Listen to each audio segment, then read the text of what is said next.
नमस्कार, मैं हूं संजय शर्मा। आप देख रहे हैं 4 पीएम न्यूज नेटवर्क। देश में एक नई बहस छिड़ गई है। स्टालिन साहब के साहबजादे ने एक बयान दिया सनातन को लेकर, और उसके बाद गोदी मीडिया ने दिन रात कर दिया उस बयान को लेकर हंगामा करने को। भारतीय जनता पार्टी सवाल पूछने लगी कि राहुल गांधी क्यों चुप हैं, सोनिया गांधी क्यों चुप हैं, सनातन का ये अपमान है। और देश में एक नया विमर्श शुरू हो गया, नई बहस शुरू हो गई। कांग्रेस पर लगातार हमले किए जाने लगे कि यह सनातन विरोधी है। लेकिन जब ये हमले तेज हो गए और जब ये बात गांव और देहात तक जा पहुंची, तो कुछ और अर्थ निकलने लगे। मैं आपको अपने जीवन की एक सत्य घटना से आज अवगत करा रहा हूं। मेरी व्यक्तिगत घटना है, मुझे लगता है नहीं बोलना चाहिए, लेकिन मैं बोलूंगा आज, क्योंकि आज इस दौर में, इस माहौल में यह बोलना बहुत जरूरी है।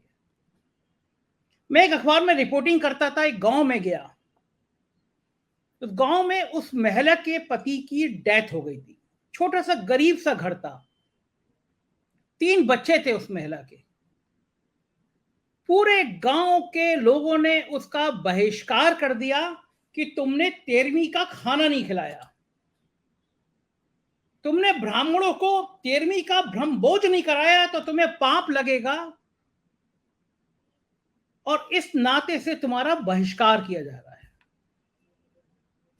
उस महिला ने अपनी भैंस बेची, जमीन का छोटा सा टुकड़ा गिरवी रखा, और तब ब्रह्मभोज कराया, ब्राह्मणों को 13वीं खिलाई।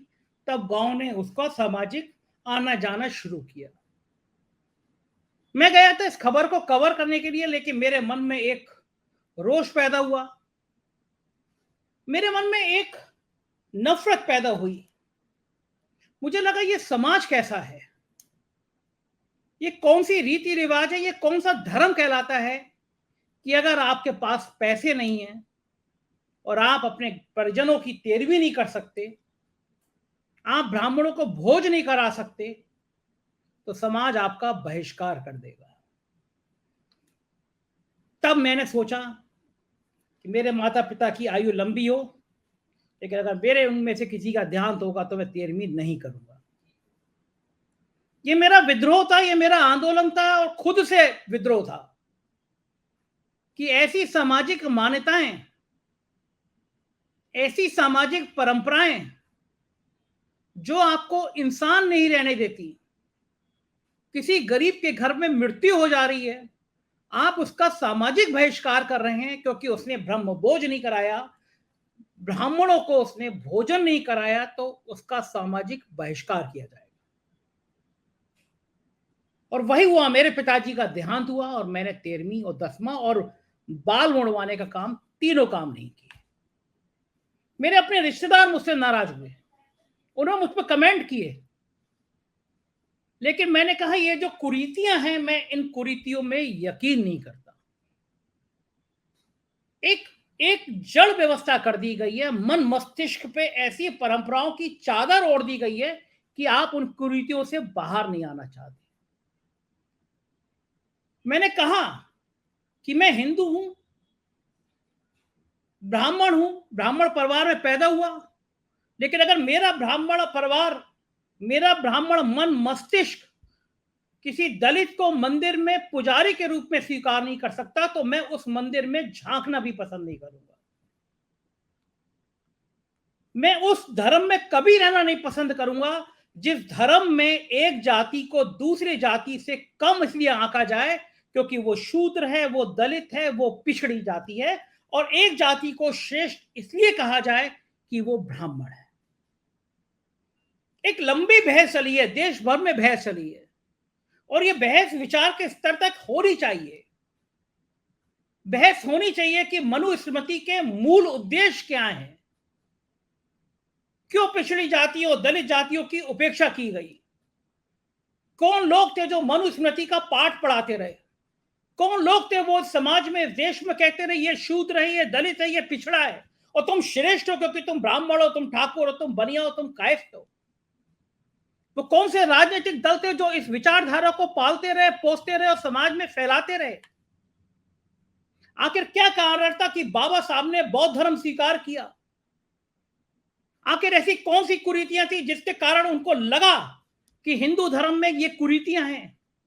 आखिर कौन से कारण थे कि पेरियार जैसा एक समाज सुधारक खड़ा हुआ और उसके साथ में पूरा दक्षिण भारत आया? उसने एक विचारों में क्रांति करी। और आखिर इन बातों पे हम विमर्श करना क्यों नहीं चाहते?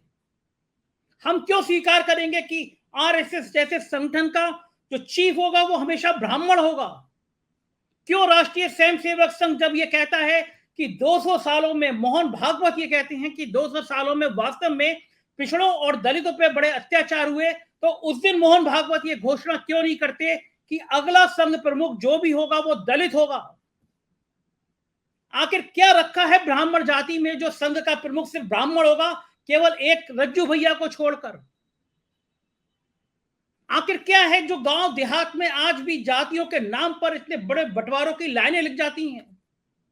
समाज में ऐसी कौन सी कमी है, किस धर्म में ऐसी कौन सी कमी है कि जो दलित घोड़ी पे बैठता है तो उसकी मूछ मुड़वा दी जाती है?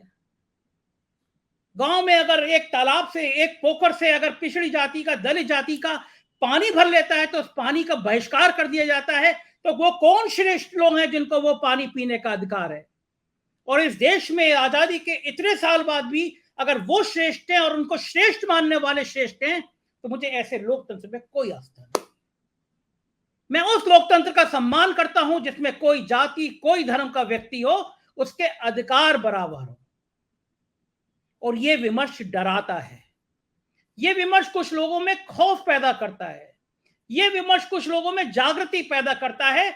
जब स्वामी प्रसाद मौर्य जैसा नेता और बिहार का शिक्षा मंत्री पूछता है, ढोर गवार शूद्र पशु नारी जे सब ताड़न के है अधिकारी, और पूछता है कि शूद्र नारी और पशु की तुलना ताड़ना के लिए क्यों की गई, तो समाज में बेचैनी फैलती है और लोग कहते हैं कि आज के बाद कोई ऊंची जाति का व्यक्ति समाजवादी पार्टी को वोट नहीं करेगा, लेकिन घोसी में सारे क्षत्रिय और बड़ी बड़ी जाति के लोग वोट करते हैं। इसका मतलब समाज में कहीं चेतना फैलना शुरू हुई है, इसका मतलब समाज में कहीं विमर्श शुरू हुआ है, इसका मतलब समाज में कहीं सामाजिक संरचना शुरू हुई है जो इस विचारधारा का विरोध करती है और उस विचारधारा को पनपाती है कि इस देश में, इस समाज में सब लोग बराबर के स्तर पर रहेंगे।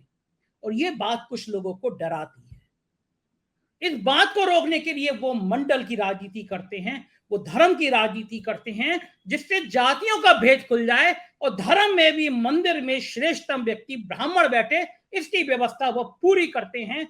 ना यकीन हो तो राम जन्मभूमि ट्रस्ट के लोगों की सूची उठा के देख लीजिए, ऐसे लोगों के गुनाह माफ होते हैं।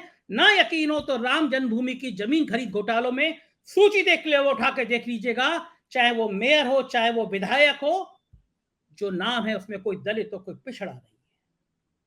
तो मुद्दा यह है कि क्या सनातन पर बहस 2024 के चुनाव की तस्वीर बदल सकती है?